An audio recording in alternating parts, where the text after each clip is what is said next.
Good afternoon, good morning, good evening to all who have joined us from different parts of the world. This is to launch the third season of the international e-seminars on media, contemporary issues on media and information literacy.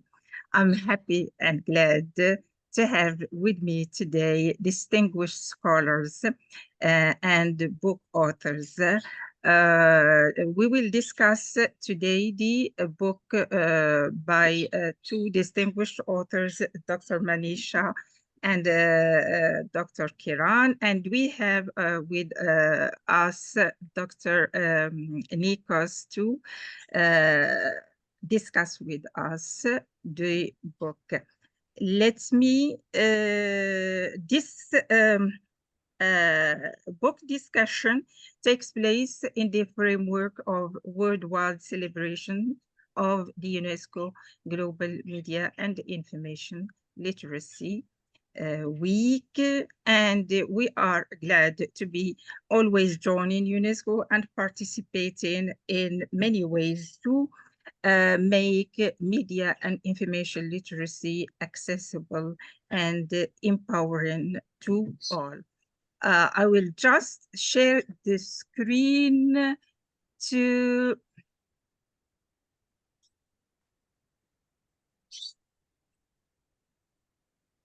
introduce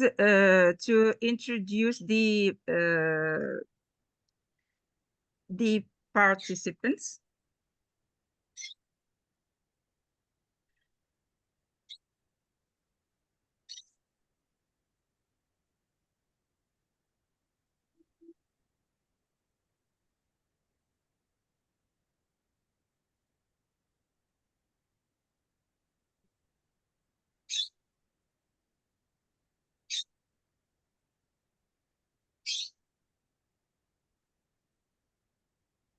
Oof. I think that something went wrong. Let me just check.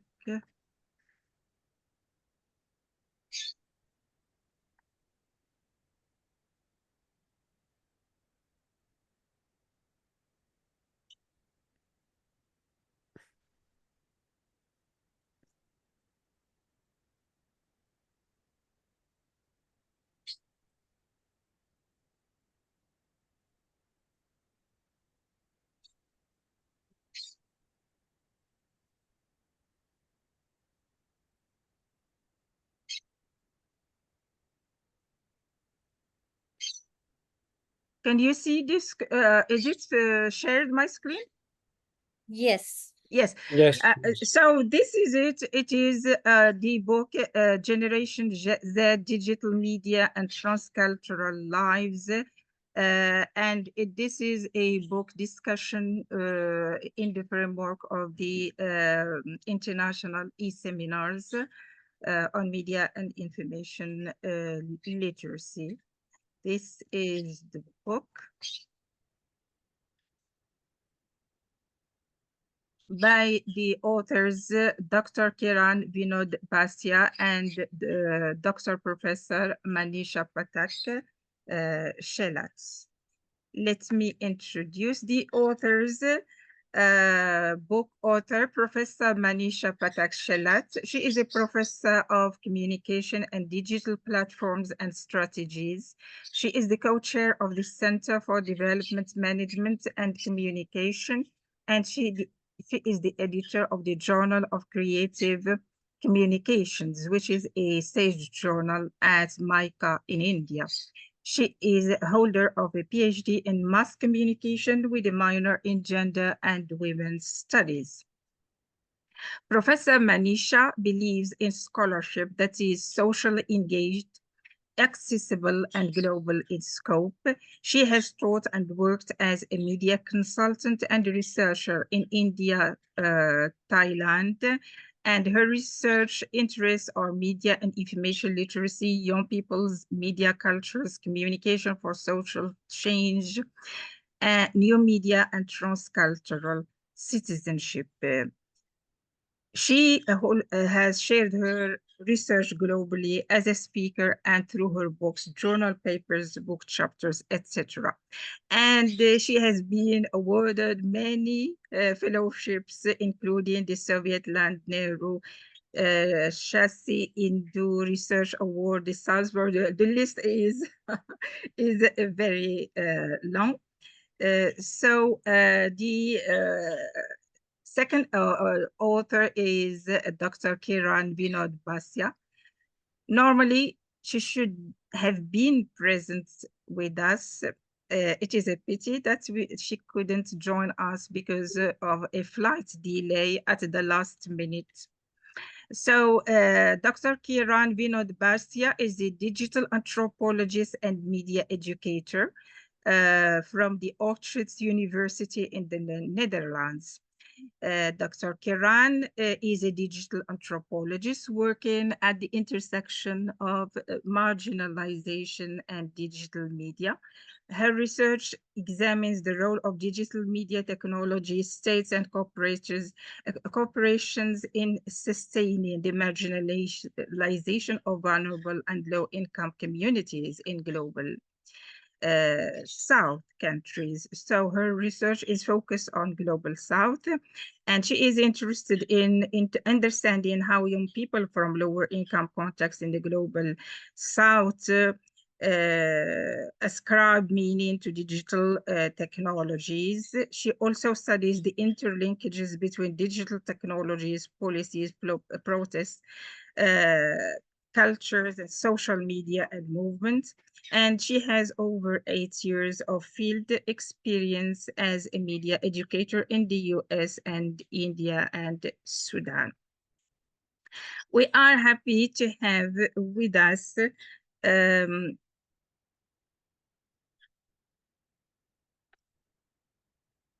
Professor Dr. Nikos Panagiotou. He is a professor at the School of Journalism and Mass Media Communication at the Aristotle University of Thessaloniki, Greece. Dr. Nikos has been a visiting professor at APU University in Japan. He has been awarded the following scholarship: the Chevening Scholar of the Foreign, the Scholar of Belgian Foreign Studies, and Scholar of the State of Luxembourg. He has an extensive research work which has been funded by Google, DNI Initiative Fund, and we know him very well, and the whole community of media and information literacy knows him very well for three main things. He is the initiator and the organizer of the Thessaloniki International Media Summer Academy, a renowned summer academy.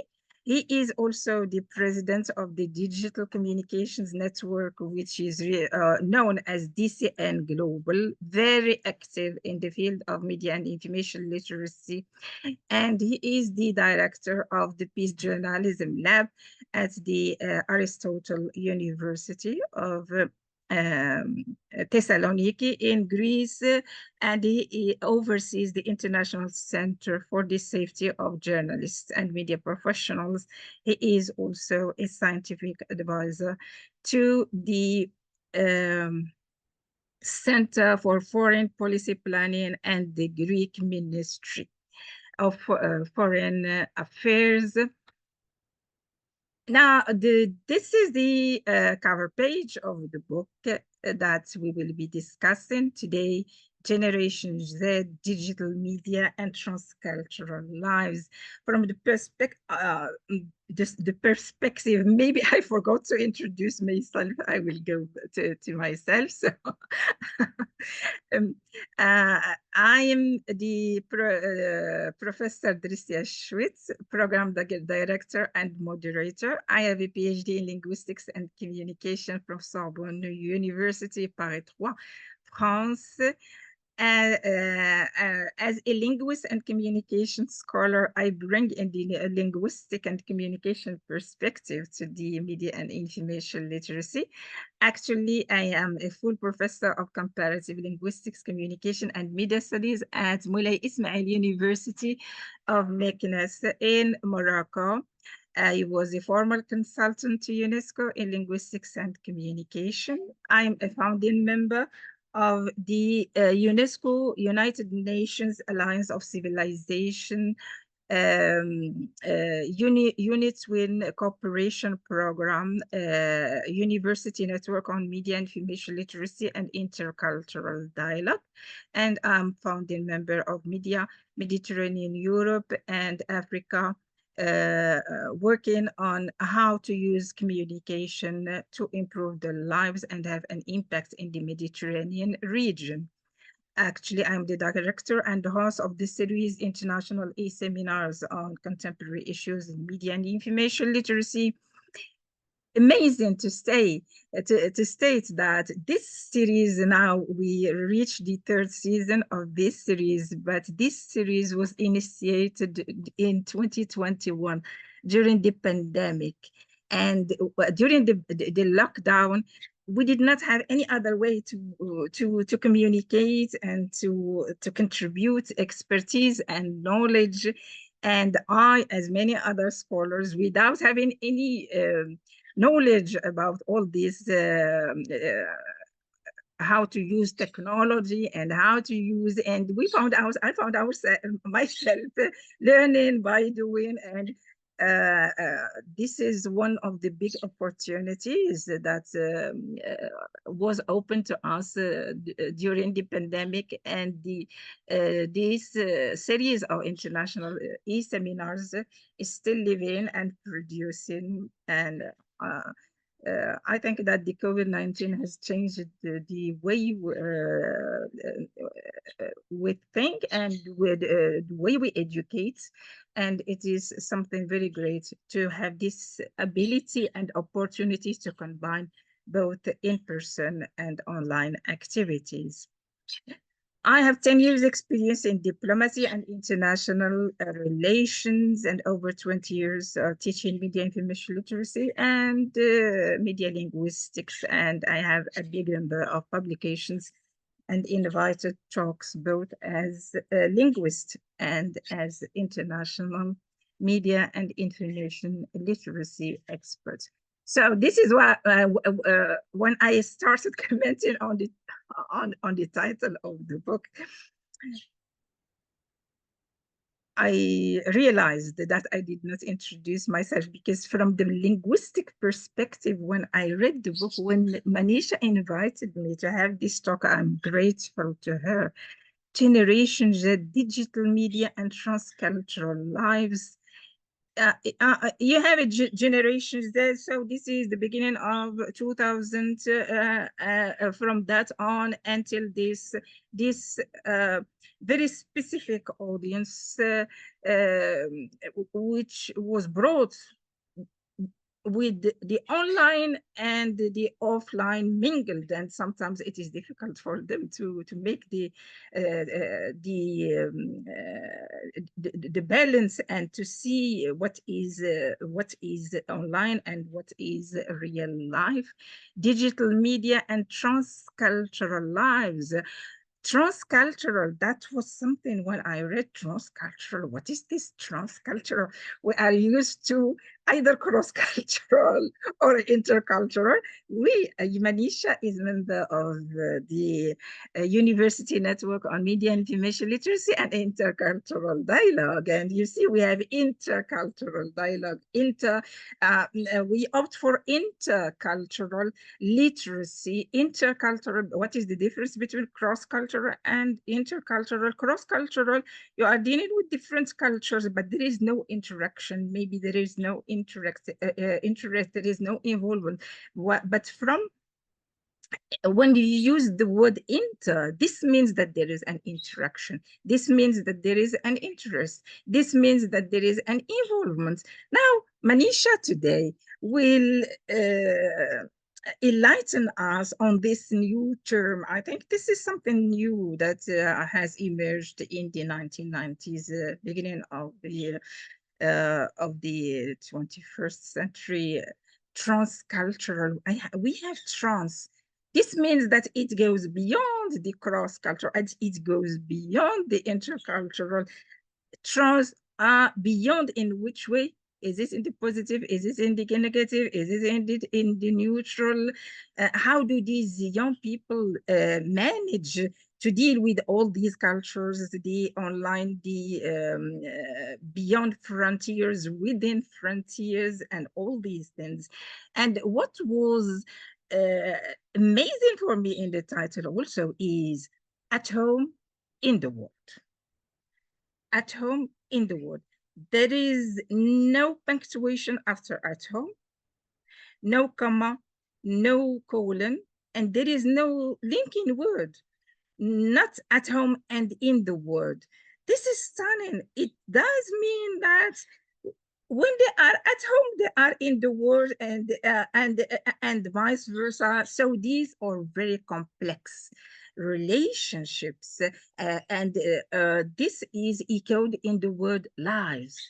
Manisha and Kiran are saying to us that the online, the digital, it is not the virtual. It is part of the life. And so all this has been magnificently phrased in this title. The book is from an ethnographic and anthropological perspective, which highlights the importance that UNESCO is giving nowadays to the interdisciplinary and transdisciplinarity and interdisciplinarity in media and information literacy, in fact, to expand the reach and to bring new light and new understandings. So from the ethnographic and from the anthropology, media and information literacy, adding some literacies from these two perspectives, which we will discuss with Manisha. Very amazing and enjoyable to read the book. Thank you, Manisha, for this honor and pleasure. Now I give the floor to Professor Dr. Nikos Panagiotou, who is the discussant. He will present the book and give us some remarks. Professor, you have the floor. Thank you, Professor Manisha. Would like actually to thank you for being part of the panel and having actually the opportunity to discuss and present this very interesting book. Titled Generation Z, Digital Media and Transcultural Lives at Home in the World. It is actually an honor to be here today to discuss a book that sheds light on a generation that it is redefining how we engage with digital media, identity, and the concept of belonging in an interconnected world. The book offers a profound and timely explanation of Gen Z, a generation that has grown up with the internet at its fingertips. For them, digital media is not simply a tool for communication. It is actually the very fabric through which their lives are lived, identities are formed, and cultural exchanges are facilitated. As a result, this generation has a unique perspective on what it means to be a global citizen, one that actually turns traditional borders and boundaries, allowing us for what we call transcultural lives. This idea of transculturalism is a key theme throughout this work. Unlike the older concepts of multiculturalism, which emphasize the coexistence of distinct cultures, transculturalism is about the blending, merging, and fluidity of cultural experiences.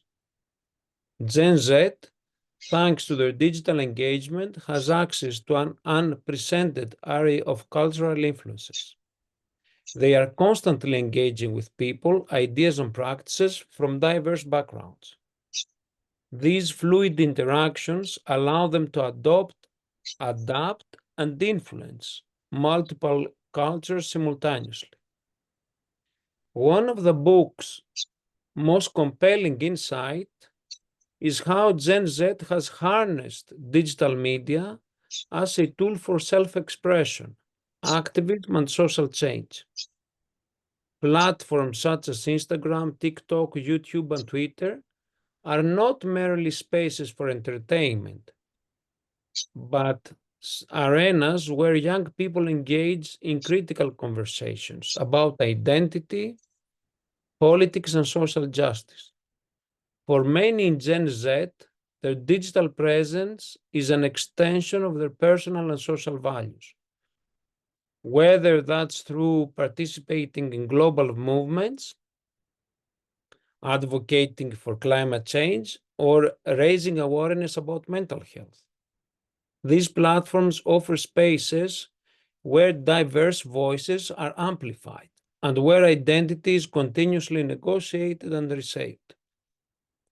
Moreover, the book analyzes the complexities of identity formation in the digital age.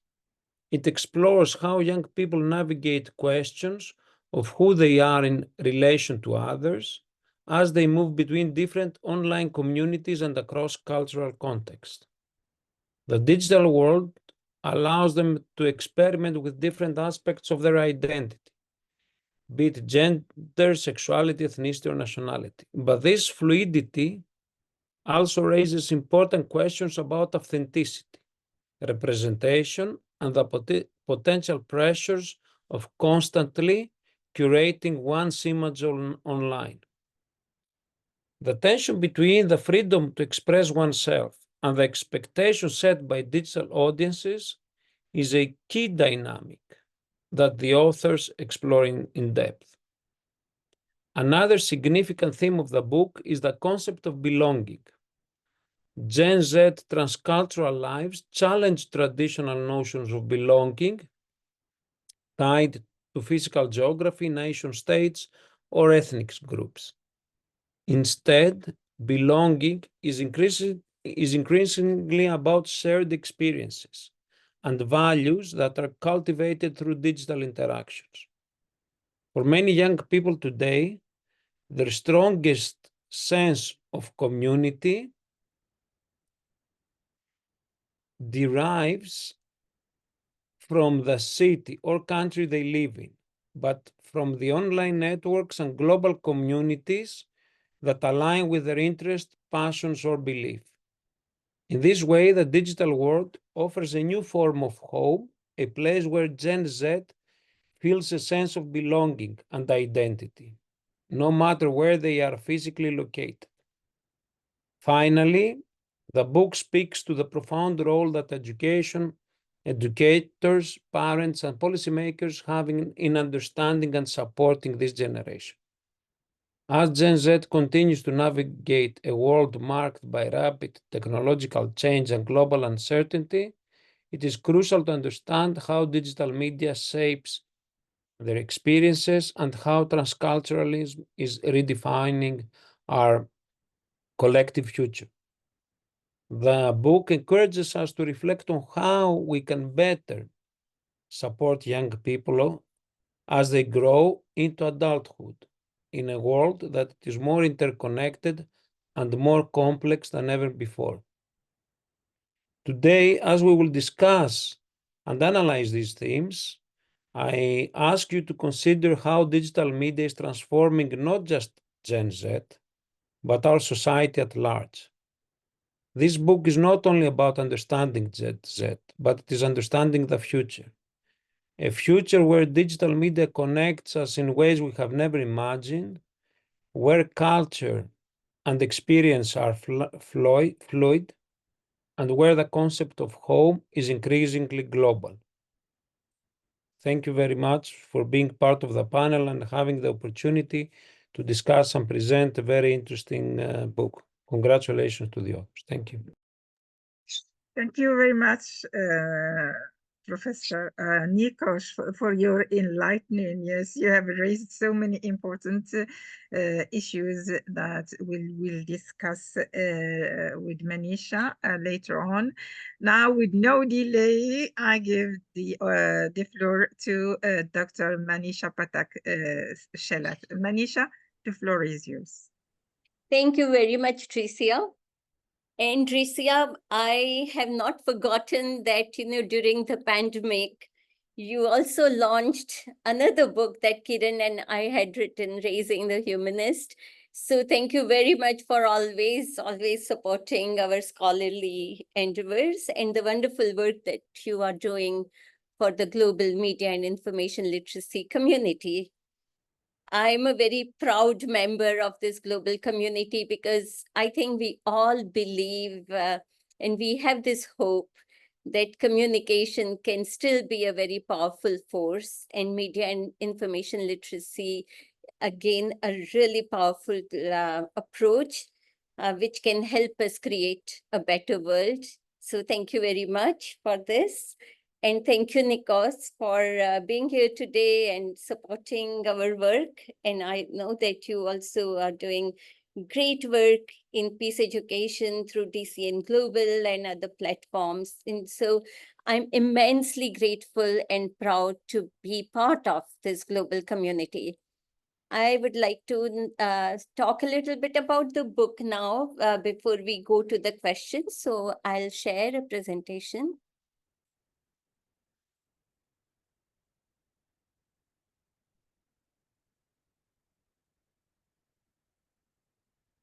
Can you see my slides? Yeah. Yes, very well, very. Perfect. But let me begin with acknowledging my co-author, Kiran, because I really miss her today, and she would have made a really important contribution to the talk. But she couldn't be here today. But Kiran and I have been working together now for almost 10 years, very, very closely.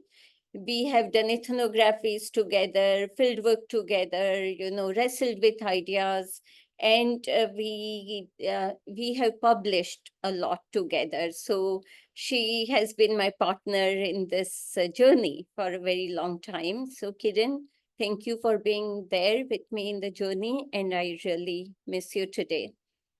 So Tricia already showed the book cover, and this is a book that addresses how global and local are coming together in the lived contexts of the youth from the global south, especially India. And it is based on a 6-year-long ethnography in Indian cities.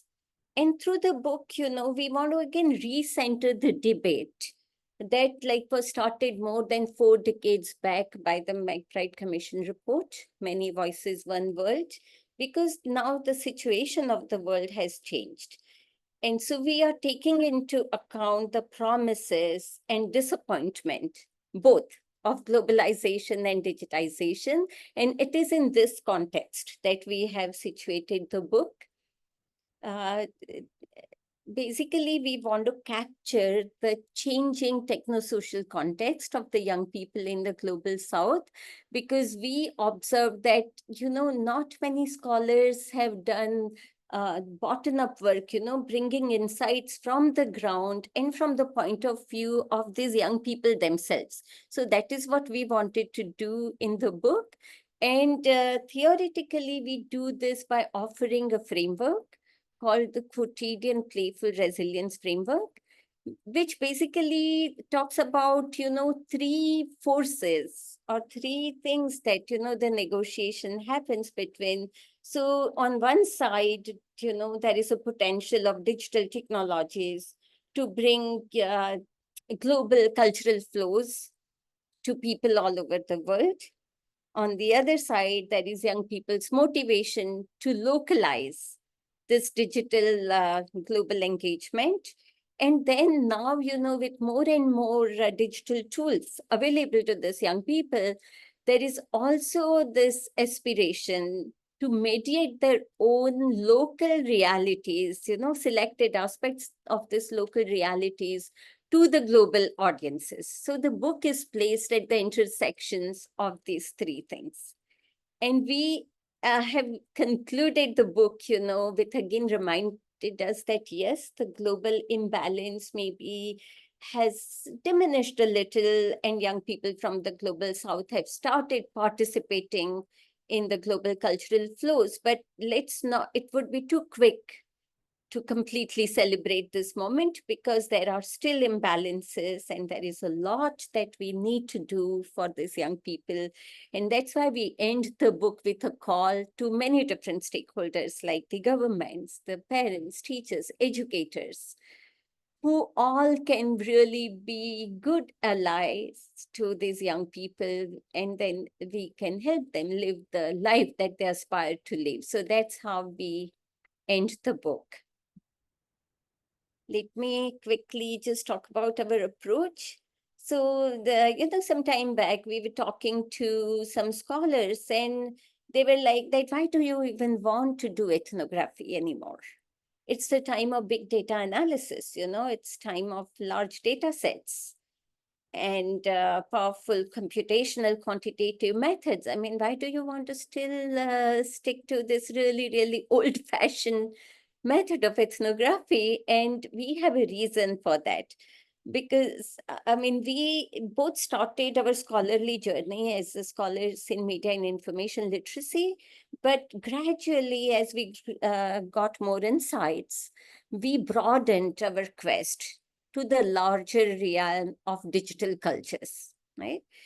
And we found that, if we do not have context sensitivity and user centricity, if we do not represent the whole insight from the participants' point of view, impose, our own ideologies and our own assumptions on the data, then we are not doing justice to them.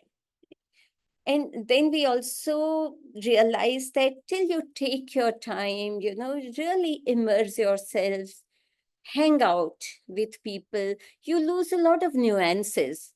You tend to, go for oversimplifications. And we didn't want to do that. I mean, one principle that we believe is that, I mean, of course, every researcher has their subjectivity, and nobody is completely free of subjectivity or assumptions. But we were determined that we'll let the data speak, and we'll let the young people speak through the book. So that was one of the reasons. We also, Kiran has just moved to the US, but she spent her very formative years very much in India. She did her first PhD in India. And I have been living and working here always, except stints abroad. So we are very much in touch with how this situation is changing. And what we found in so many other scholarly work is that many scholars have not recognized this change, They still see youth from Global South as just consumers of the global flows, or young people who don't have resources and always resort to the gray markets for all the digital tools and devices, or mostly like people who like to appropriate global things in life, but not as people who want to talk about their own life and experiences. But we found that now probably this is one of those rare times in history that, these people now have the devices to speak about their lives too. And the ethos of the countries of the Global South is changing, and we really wanted to capture this in the book. So this is why, we decided that we'll do the immersive ethnographic research and we'll take our time. We also didn't want to treat these young people as, atomized individuals, but we wanted to work with them while they are embedded in their families, in their networks, in their societies. And we wanted to capture their reality in this entire ecology of their life. And we realized that, immersive ethnographic approach is a way to capture this. So this is our rationale for, and then we enjoy hanging out with young people. So of course, that's another thing. So let me very quickly tell you about India. Just give me a second. Because one thing I found that India is a difficult country to capture. I mean, most of the countries of the Global South are difficult to, make any generalizations, So whenever I talk about India, I always say that it's a cliche, but it's a very true cliche that, in India, like everything opposite is always true. So yes, we have illiteracy, yes, but we also have the world's most highest educated people. We have poverty, yes, but we also have some of the most wealthiest pockets in the country.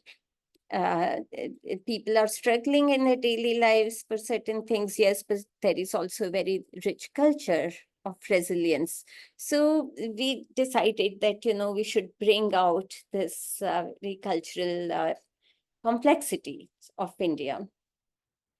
If we talk about what has happened in the last decade, India is no more a country that was struggling to get technology and devices to reach out to the world. And this has happened because of very strong support to digitization in the country. So, for example, a universal payment system is very well working in India, and like so rapidly, more and more Indians, both in urban and rural areas, are going online, right? Indians have also been a big subscribers to not only the global platforms like Facebook or Twitter or X or Instagram, but there are also now homegrown Indian platforms like ShareChat and Moj and Koo. And these platforms allow Indians to express and consume content in vernacular Indian regional languages. So that has been a big change, for more and more people now, as Nikos pointed out, express for self-using internet for self-expression, using digital spaces for self-expression, building communities, participating in global movements, because it is now possible to do that in their own language. And then India has been a very big presence for the OTT industry and the gaming industry, so it's with like very rapidly increasing user bases. So what we realized that young Indians and also the young Indians from many other countries of the global South, we have to change perception. Earlier, they were seen as, targets of development projects and, poor people to help with just like occupational skills. And that is what digital was assumed to be meant for, or say as a cheap labor force for digital global companies. And very few people looked at or really lucrative market for global corporations. But very, very few people looked at these young people as legitimate content creators in their own right, And I think that's the change we have to acknowledge, because they are going to be the global market shapers, and we cannot ignore that. So what has really changed in these countries of the global South is that we are now into prosumption and not just consumption. So consuming global flows, yes, but we are also contributing to global cultural flows. Also, the Indian ethos at present is that okay, India can do anything. So, earlier we used to be like, okay, it is okay, let's use products made in India for Indians. But now, more and more Indians say that, no, it should be made in India for the world. So the ethos of the country is changing. Sometimes there is a gap between the reality and the ethos, but ethos plays a very important role in how people look at themselves, At the same time, we see that global flows are constantly interacting with local realities. So even if you have not traveled anywhere ever, whether you want it or not, in some ways you are a global citizen. And your aspirations, the way you want to live your life, everything has, of course, it is grounded in your local realities, but it is so much influenced by this constantly circulating global flows. And again, it's very important to note that it's no more only global north and the global south, cultural flows coming from the global north to global south. Of course, the reverse movement is still not that strong, but it is there. But there is a very interesting movement because of the internet between the countries of the global south. So global south to global south flows are also something that we have to think about, right? So again, there are still huge gaps. Global flows are multidirectional now, but not balanced, right? There is huge community of people who don't have full access to digital media, digital skills, technologies. So this is the complex world in which we are living now. When again, I was building the context before going to the methodology. So this was an ethnographic study that was a 6-year-long ethnography in 5 urban cities of India. And altogether, we spent time with 68 digital media users, with some more, with some a little less, with some more offline, with some it was more online. And we also, so we of course did the in-depth interviews and observation, but we also did social media ethnography, with their consent. So most of them allowed us to be their friends on social media. So we had a very ringside view of what they're actually doing on their social media platforms.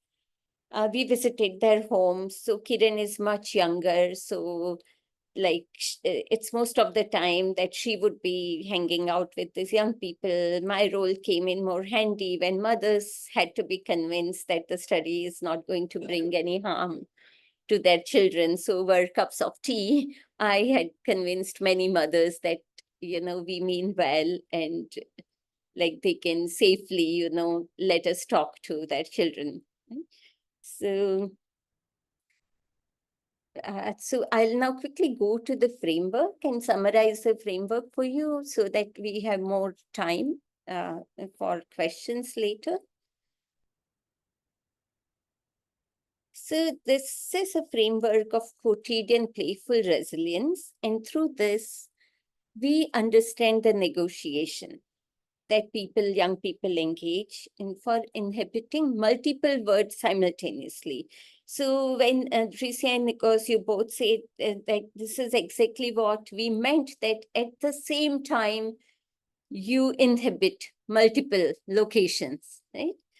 And how do you mediate your local realities to the global audiences, and how do you engage with the global flows that doesn't completely disrupts your local lives? Because the very important thing we actually observed was that they don't want to completely disrupt their local lives. They find a lot of meaningful things and a lot of values in what is available to them locally. So it's a very smart way of taking what you want, living what you don't want, kind of a framework. And it is designed to expand the scope and possibilities of their digitally mediated cultural experiences, right? We also found that it's more aspirational than ideological.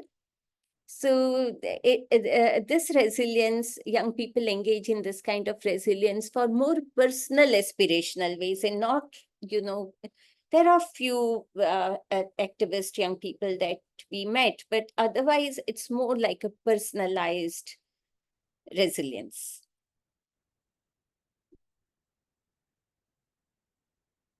So if we unpack the name, these three terms, what we mean by quotidian, we decided to include quotidian because we're talking about really everyday ordinary practices. We are not looking here at anything grand, or very well thought out or planned. This is like while you are living your everyday life, you start developing certain practices that help you negotiate this change. So it is everyday, it's ordinary, it's part of daily living, playful, because again, it's not a very serious attempt, and I'll again talk about it in the framework. It's not a very serious attempt at rebellion or resistance and, like negating everything that is traditional or conventional. It's not even done very seriously or in a very planned way, but it's very playful, it's spontaneous, it's done through trial and error. They devise their own strategies to do this. And resilience is because they don't want to completely succumb to the global cultural influences. They don't want to completely succumb to the local pressures. So they are being resilient in the face of both of this and like charting their own ways. So this was the whole thought behind the framework. It's different from some of the previous approaches that other scholars have adopted, as I said, because we define agency as not just resistance or subversion. Because we thought that if someone decides for their own reasons that, okay, I'm benefited more by inhabiting certain norms, I don't have to resist everything. I don't have to be subversive at every place. That is also an agentic decision. And there are reasons behind it. And we also focused more on how these young people are also shaping the global flows, not just how they are receiving them. And the last thing, through our data, we realized that transcultural engagement is no more a subculture. So it's not that, a handful of highly educated, highly evolved young people engage in this kind of practice. It's almost becoming like a mainstream culture. So we're not even calling it a subculture anymore, which we thought it was when 10, 12 years earlier, when I started studying internet and global citizenship, I thought that this was kind of a subculture, but not anymore. So I'll walk through the dimensions of this framework. So we believe that, inhibiting the norms, as I said, is part of resilience. Sometimes you want to reinforce the norms, you want to comply with existing norms and expectations, and it's not always forced. Or it's many times done, through one's own desire. Because we found that social norms have created certain comforting experiences for these young people, and they offer a sense of security. Compliance with norms is also a deliberate choice, and it involves active meaning making because they value what their local social networks offer.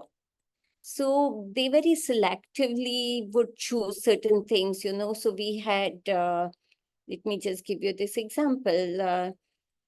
There was this young woman, Arya.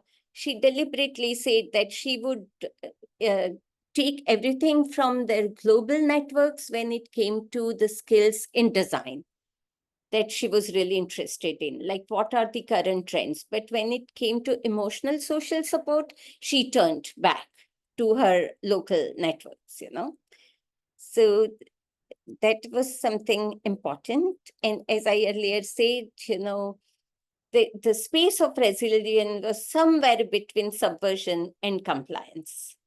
Also, whenever transgressions happened, they happened more sneakily, in a more roundabout way, not too much in your face, kind of challenging the adults or the norms. It was rarely explicit or loud, but rather as a very negotiated, tactful kind of working around what was imposed on them. The third dimension of the framework is how they intervene, local and the global. So they design their networks very strategically. Right?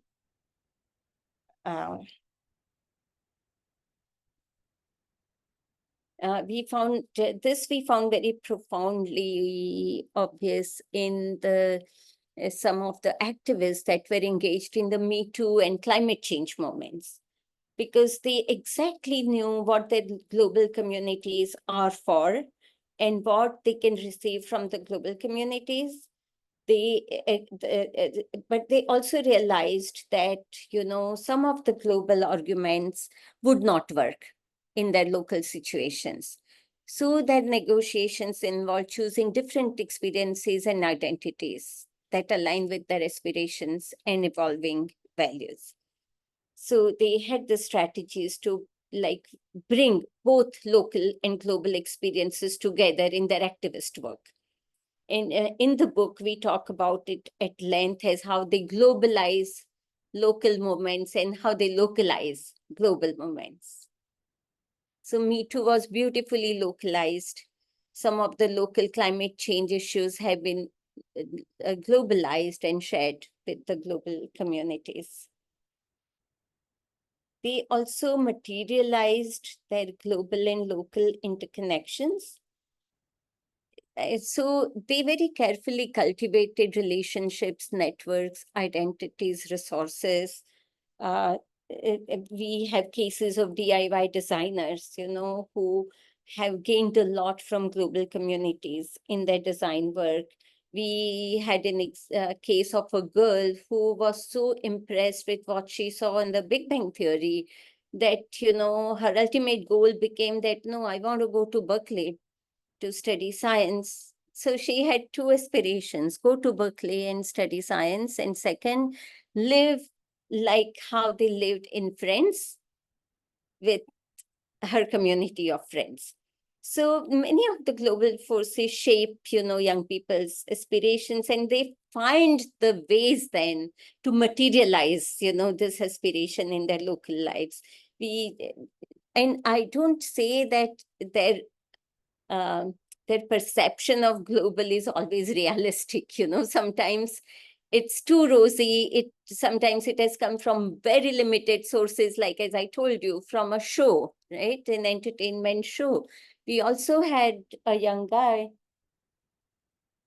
who was determined to to migrate to Canada. He also had a Canadian girlfriend, but he actually had a very, very limited information on Canada, and his very, very glorious picture of Canada was actually based on very limited experience and the pictures he showed on his Canadian friends' social media platforms.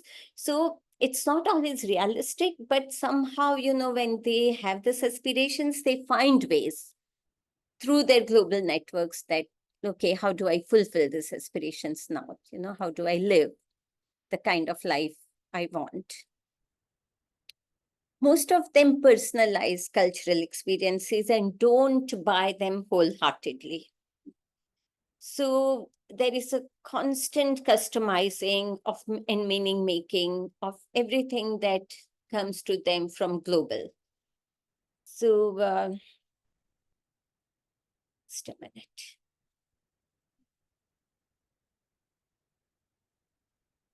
So we found that, the interpretation of cultural lens was barely from a collective cultural lens. It was a very personalized interpretation, and their caste, class, religion, social positioning, all of this shaped how they would interpret the global cultural flows, and then how they would personalize and appropriate them in their lives. So this is more a personal than a collective kind of strategy. Again, as I said, this was a very playful circumvention.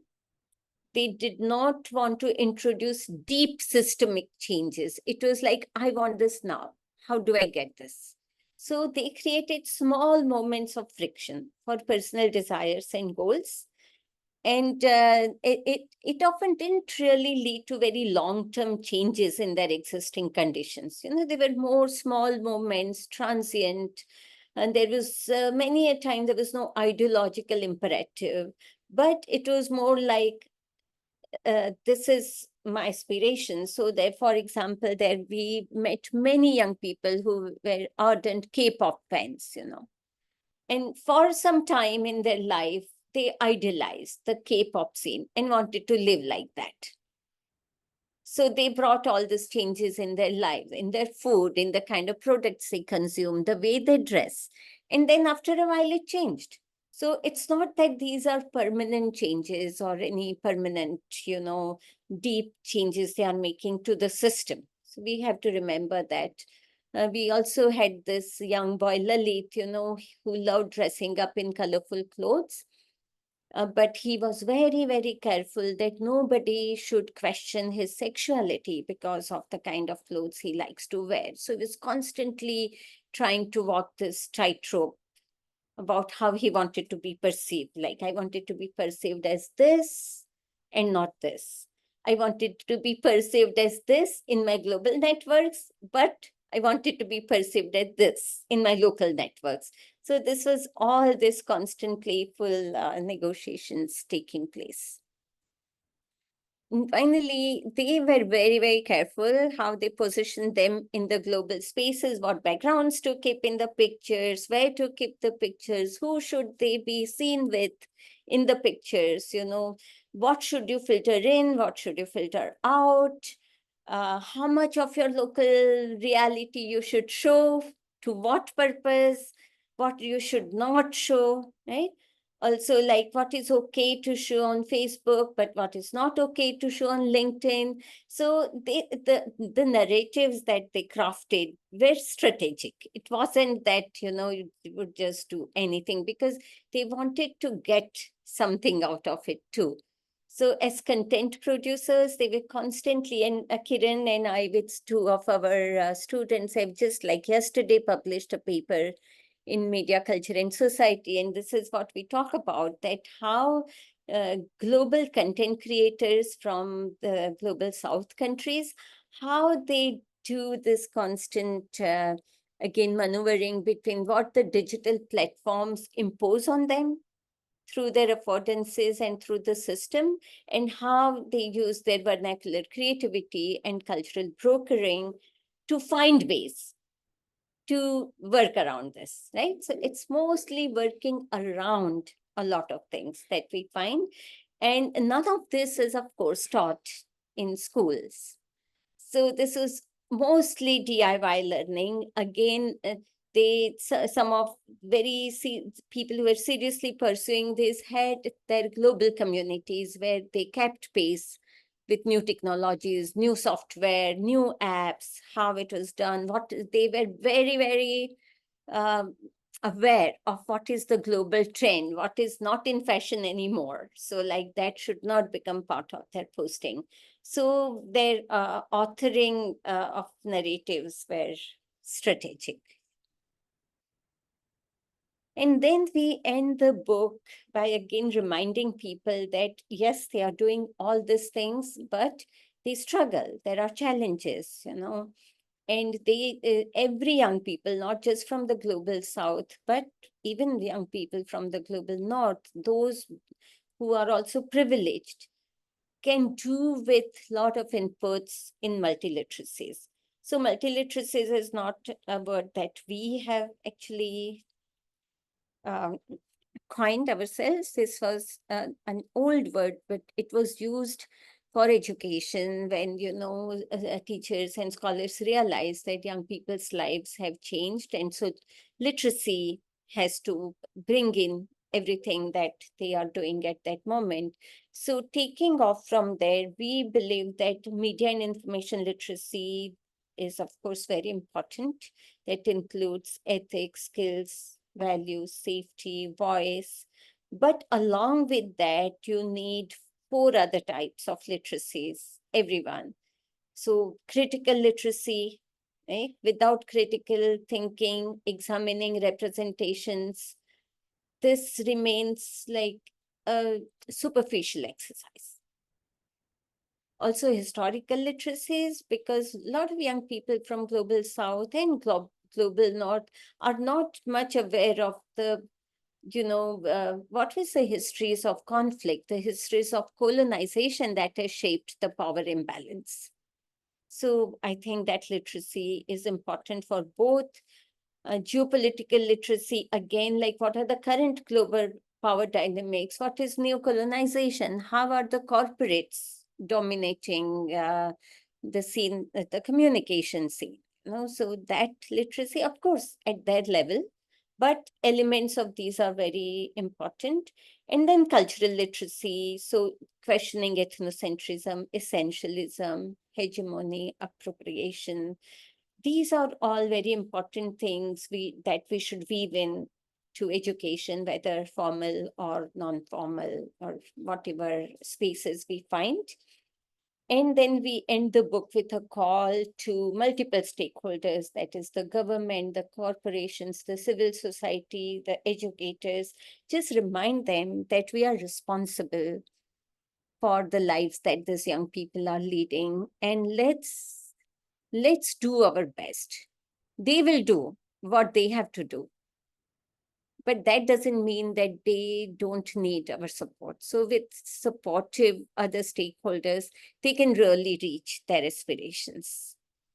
So this is, and we then talk about, how even digital imagery is plays a very important role here. And they actually help people to design, digital spaces and the internet, which can give us a better world in the future. So I end the presentation here. Thank you for patiently listening, and we are open for questions now. Thank you very much, Manisha, for this thought-provoking. In fact, you have summarized the book. So even those who did not read the book can intervene and can ask questions. I give the floor right to Nikos for comments and questions. Yes, I would like to thank you, Dr. Manisha, for the very interesting presentation.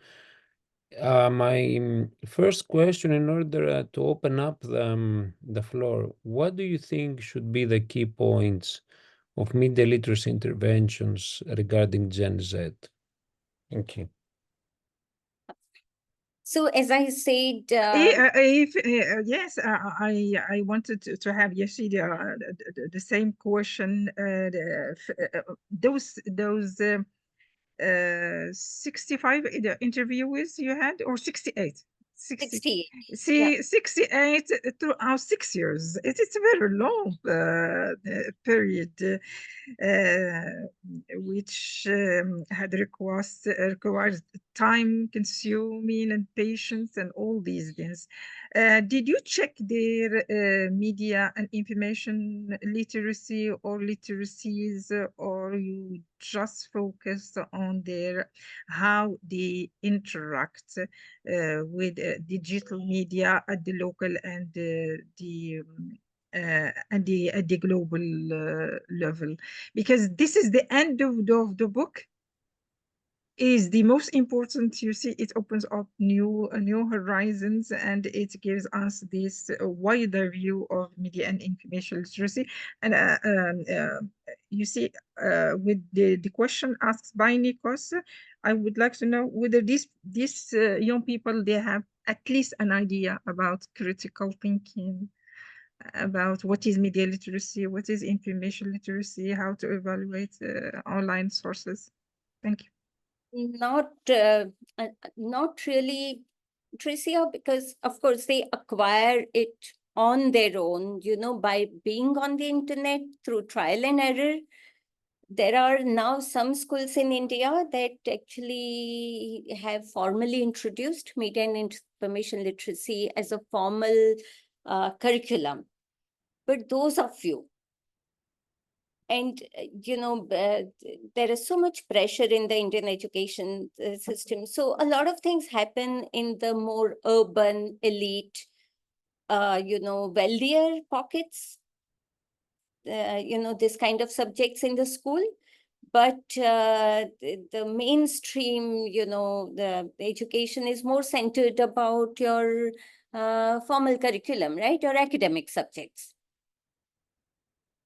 And we don't also have a lot of trained teachers who can go to every school and impart media and information literacy. And therefore, spaces that we create online or UNESCO creates, or opportunities, these become very important for these young people, actually.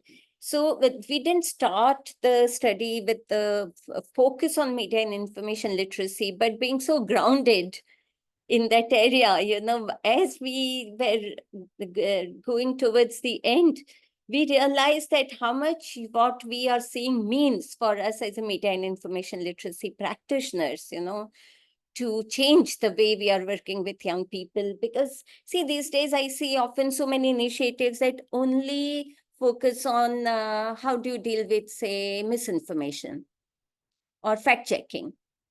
And I always say that that is one tiny part of media and information literacy, but fact-checking, just fact-checking or combating misinformation is not media and information literacy. We also found that unless you really don't know about what colonization has done to countries of the global south, you will not understand this whole global power imbalance in the cultural flows. So this kind of broader approach to media and information literacy is that it came out of our experience. We didn't go in with an intention to study that.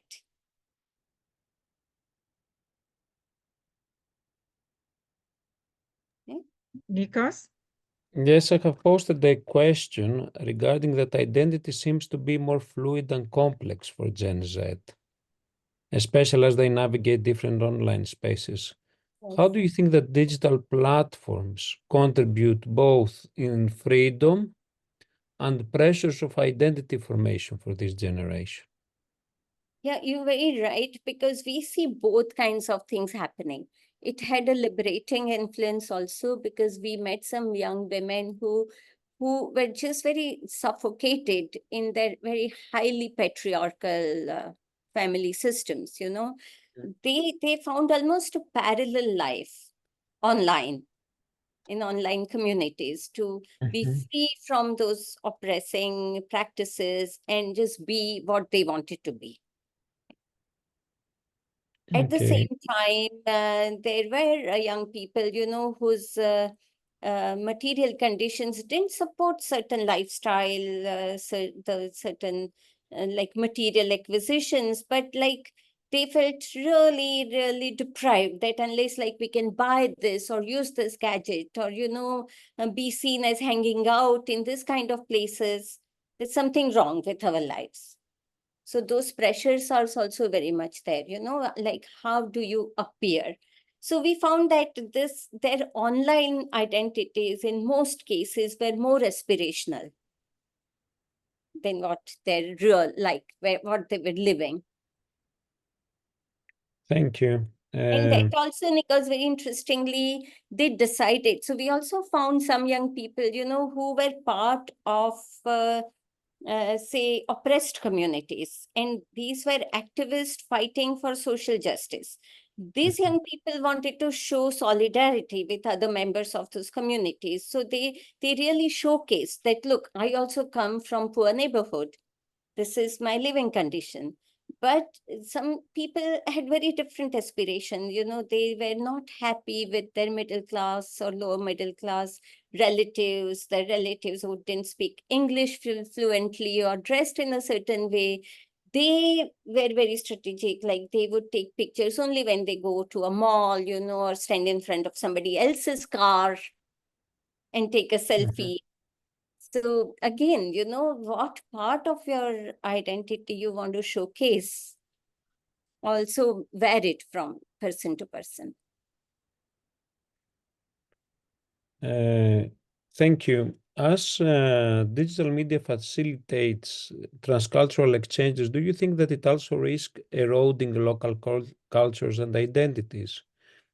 So how do Uh, you think that Gen Z balances between these two? Thank you.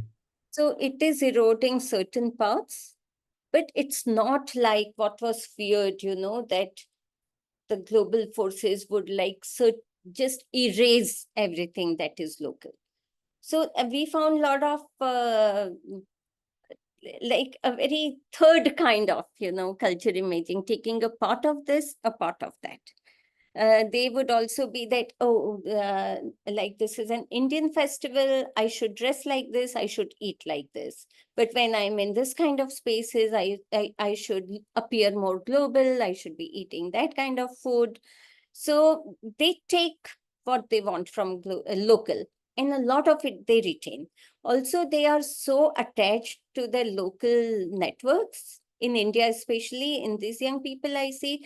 They still very much value their local friendship, their families, the support they get from them, you know, the camaraderie. They're not completely willing to sacrifice this for just living life. I mean, it could happen in isolated cases, but I'm talking like more generally. So and we also found a small group of young people who actually are seeing the global as a threat. And they saying that, oh, if we only consume food, entertainment, culture from other countries, what will happen to our culture? How will we preserve our, you know, living heritage, our practices? So we also found this young people who very actively were crafting stories about their local cultures and taking these stories to their global audiences. So it was small, but there was also this group of young people. Thank you. Yes, to continue on the same line, Manisha, it's not only India, but countries of the global south, Arab countries. We have not yet incorporated media and information literacy in our mainstream education. We do not have strategies for it, and I'm amazed to see that India, with this huge population and so many scholars. Yes. I am a fan of all of your scholars and all your publications and all these things. And yet, when we ask the question about media and information literacy in India, India is ranking very low. And I couldn't understand. I can't understand this with all the expertise that you have and all the scholarship that is going around in India. In fact, you, the scholars and the teachers, you should take the lead. We should not wait for our governments to do. This will take maybe ages, but we started it in Morocco and many Arab countries. We teachers, we include it in the curriculum. At least our students, they get Yes. and then we organize like this panel discussions and online webinars, and we invite people like you and Nikos to give them training or to give them lectures. So at least we do something, as you see, to participate in the change, because when teachers, part of our job as teachers is to be change makers, to lead the change. Tracy, I agree. So let me just tell you that it's happening. It's Yeah. happening big time in India, and like government initiative is just like one small part of it, but there's so many organizations Yes. in scholars, teachers, schools, but it's such a huge population, right? Yes, yeah. And it's so whatever we do, sometimes we feel is yet not enough. Yes, yes, very small and very shallow. We also need lack documentation. We do not have the list of all these civil society organizations and teachers and all this at the national level. Something should be done, at least to know who are active in this particular field in order to be able to cooperate with them. When you said that much research and talk going about misinformation, and this is not media information. Now, the field of media and information literacy is an evolving field.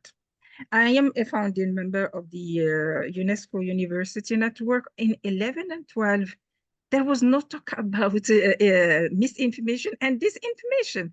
We talked about propaganda, but no misinformation and no disinformation. And there was the first curriculum of UNESCO for MIL for teachers, which was launched in Fez in Morocco. But then, with the outbreak of the pandemic, there was also the break of the infodemic, and we were flooded by false information, those who are resistant, the anti-scientists, and so the media information literacy community couldn't have been silenced. There was all this starting, and the UNESCO made a statement with the members of the University on Media Information Literacy and Intercultural, and with the Media and Information Literacy Global Alliance on this. And so nowadays, the threats to humanity is disinformation, not misinformation, because disinformation is done on purpose. You know that it is false, and you want to dupe the audiences. You want to manipulate them because of reasons of power or ideology.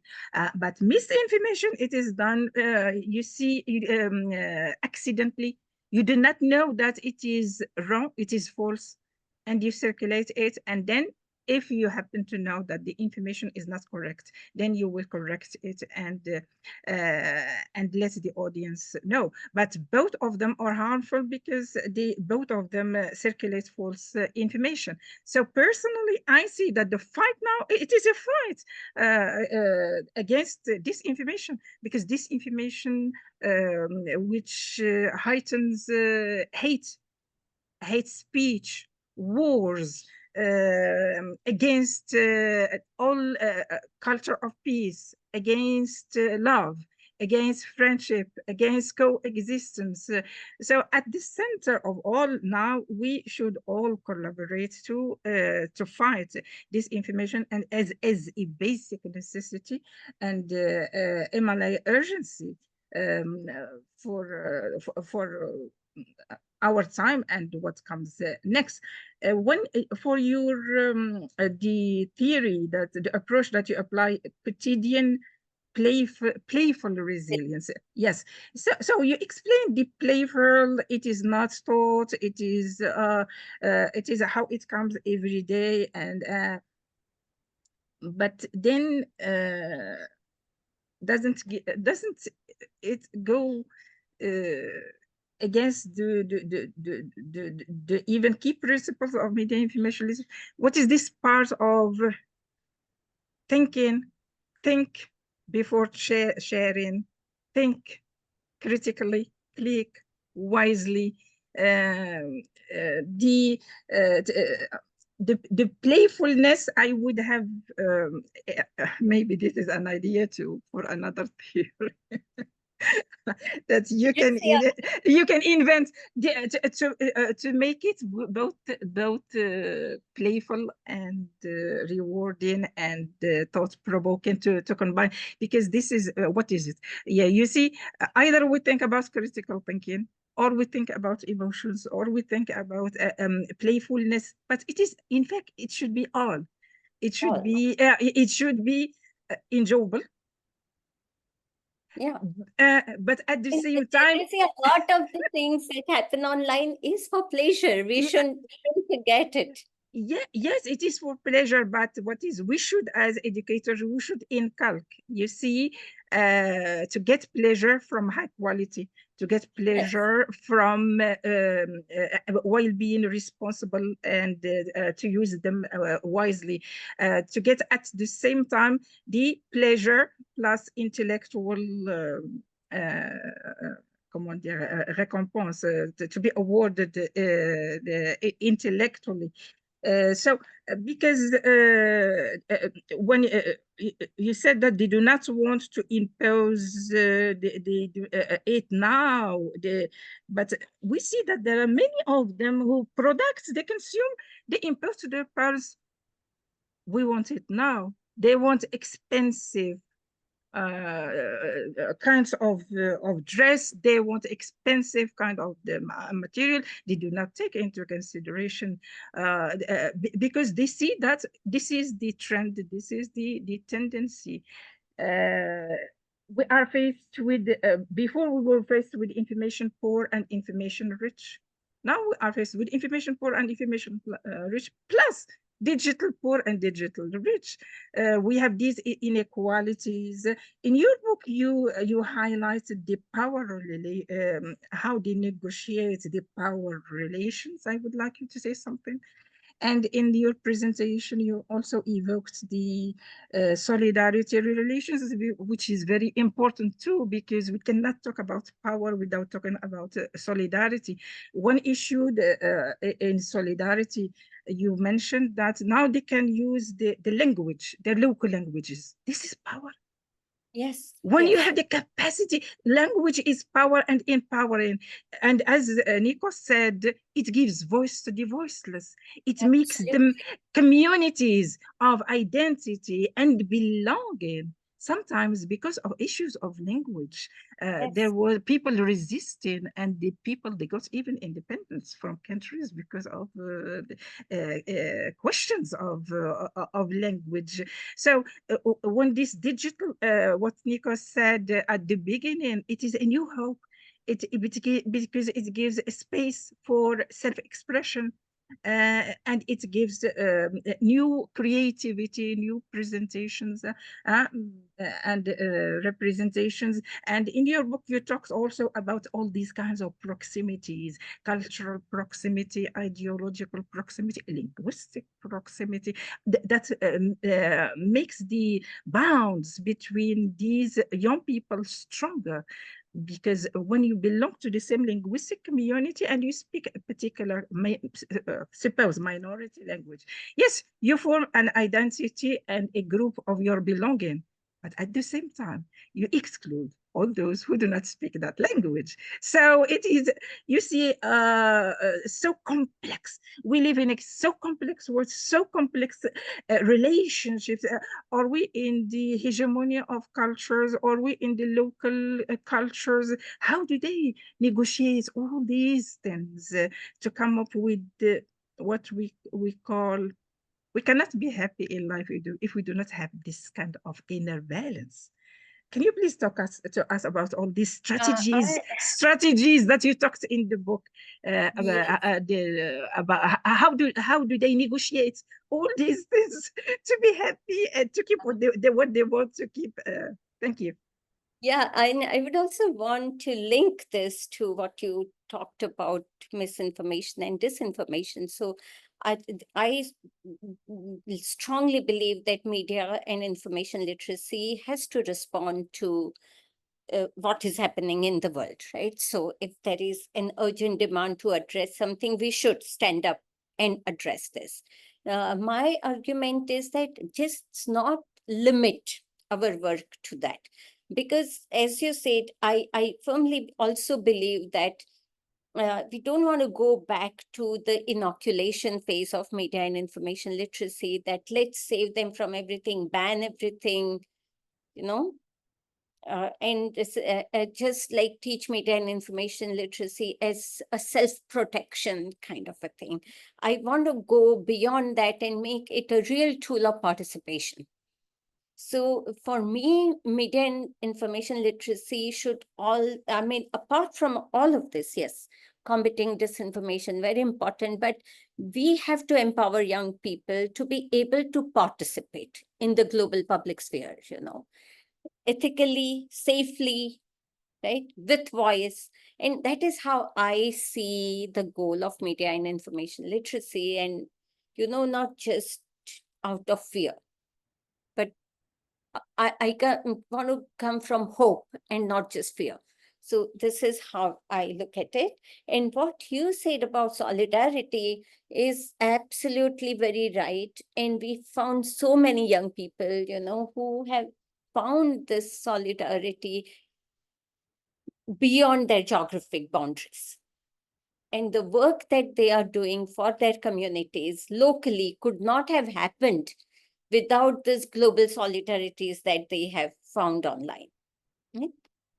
And also, I think we don't have much time, right? We have to close soon. So I also just wanted to point out that transcultural is not the term that we have coined in that sense. It was introduced by the Cuban anthropologist Hernando Ortiz in 1947 in his book, I think, Cuban Counterpoint. And he was describing the phenomenon of merging and converging of cultures. And two things he said was very interesting to me. He said that it's again an intersection of macro forces, but it materializes in micro circumstances of people's lives. That is one thing he observed. And he also said that, see, as much as possible, people like to resolve conflicts rather than exacerbate conflicts in general as a tendency. So if we focus on initiatives that help people resolve conflicts, then their natural tendency actually wants it. There are very few people who want conflict and want to exacerbate conflict. So I think his work, even though like from many years back, is still relevant. And so what we found again, as I've been saying, that we found people really embedded in their local culture, and they connect with cultures beyond their own cultures, but without leaving this embeddedness in most cases. So like again, talking about solidarity, we found so many young people who have found networks in online global communities. From there, they learn, they find resources, they share, they exchange experiences, and all of this then percolate to the work that they are doing locally. So global solidarity is doing good work in many different locations in the world. I think that's a really good contribution, right?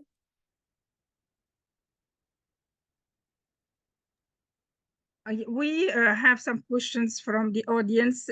Just one thing about solidarity beyond the geographic, global solidarity. You mentioned in your book a very good example about the taking the lead from Black Lives Matter concerning one sect in, you see, minority in India, and saying, I do not remember the name of that, but these lives matter, and they got the inspiration from Black Lives Matter, and the digital media gave them possibility to make their voice heard. I think this is a good example mentioned in your book. Dalit Lives Matter was the movement. Yes. Dalit Lives Matter. Now let me see in the discussions. There is a question: Does this dual identity not cultivate? Is the dual identity not cultivating low esteem among young people? Another question: how does critical thinking assist Generation Z in effectively navigating and evaluating the vast amount of content available on social media? Yes, so in some cases, yes, dual identities can produce low self-esteem, and we did observe that in some cases. In some other cases, they treated it just as two strategic aspects of a single identity. Like, we all do it even in offline settings, right? We have a front stage and a backstage identity, for example, even in our offline context. They treated it as a singular identity, but they decided which part of their identity should be foregrounded and showcased where. So in such cases, low self-esteem was not a problem. But for some young people, yes, because when they saw certain kind of lives online and in other people's social media pages, they really found that like my world is lacking in so many things, right? But it also created aspirations, and some of them then worked towards those aspirations. And critical thinking, question about critical The thinking. question critical, yes. So see, so critical thinking sometimes comes from experience, you cultivate it yourself, and sometimes if it is interwoven well in your education system, then you are already equipped with it. So critical thinking is an absolutely necessary skill today, because there is so much coming in, good, bad, ugly, useful, not useful, right? And I mean, leave the children. We met so many parents and teachers who were very much concerned about uh, the harmful things that were coming to the children, especially pornographic material was a huge concern of parents and children, because there is absolutely no stopping this. So I think any country, any education system, critical thinking is a must-have skills that we have to include in our education. Well, we cannot cover all the questions asked by the attendees. I thank them. We thank them very much for their involvement, for staying with us from the beginning of this session until now. Thank you very much, Manisha. You are my friend, I say Manisha.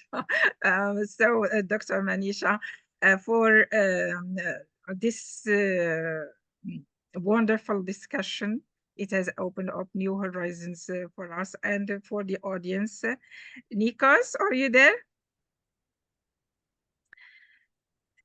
Here. I'm here. Thank you very much, dear Thank you as well. Nikos, for contributing to this discussion of the book. It is always fascinating, enjoyable, and rewarding to read books and to discuss books and to share books. We do need to, among the media information literacies, we need to recenter the essential role of books and of reading instead of having all the focus online. Concluding words, if you want, Manisha. Yeah, and I have a request that if you can just send me the questions, I could send you some of the responses that we can include when we post the recording of this talk. So I'll try to do that. Yeah. Okay. I'm really thankful to everyone, because we learn a lot from these questions, right?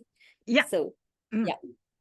It is always in class, we learn from our students and the questions they ask. Yes. So please send me the questions. Yeah. And the concluding thought, of course, is this, that a lot is changing in young people's lives, and let's be sensitive to that. And as important adult stakeholders in their lives, we still have very important role to play, because a lot of people think that, oh, these are the digital natives, what are we going to teach them? But that's not actually the case. As we said, like critical thinking, safety, ethics, there is a lot that, we can discuss with them.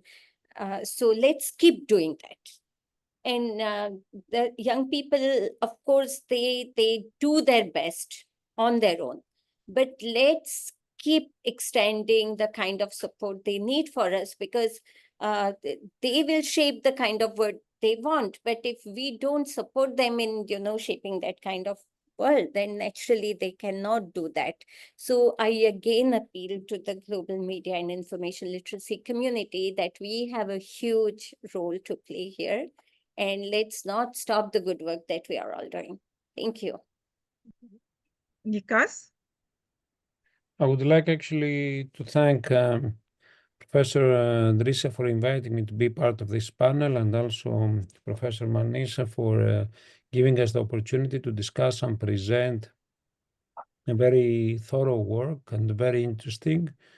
So I would like actually to ask the participants that are with us to buy the book. It is a very interesting scientific work that needs to be read very carefully. Thank you very much.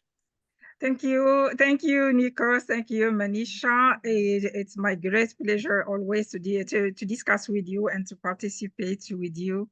Thank you for the honor and for the pleasure. Yes, as Nikos said at the very beginning of his intervention, how can we support the young people? And as you, Manisha, said at the end of your intervention, we should not let these young people on their own. They should be supported. Yes, they should be supported, because it is absolutely impossible and ethical, and it is not good to let them on their own, because they do not know. We should guide them. We should help them to get the best and to avoid, you see, the dark sides. We are not cultivating a culture of fear, not at all, but it is a culture of enthusiasm. They can learn and they can get and they can be, you see, empowered so much if they know how to navigate this online world and how to get the best of it. But they are genius on other matters. They are genius. Let them go on this path of innovation, but always using the balance rights between critical thinking, emotional intelligence, empathy, and intercultural literacy. Thank you very much. I will forward all the questions of our attendees to Dr. Manisha, and she will respond to them when we make the video recording of this session available to the public. Thank you so much for all. See you on other occasions. Bye-bye. Bye-bye. Bye-bye.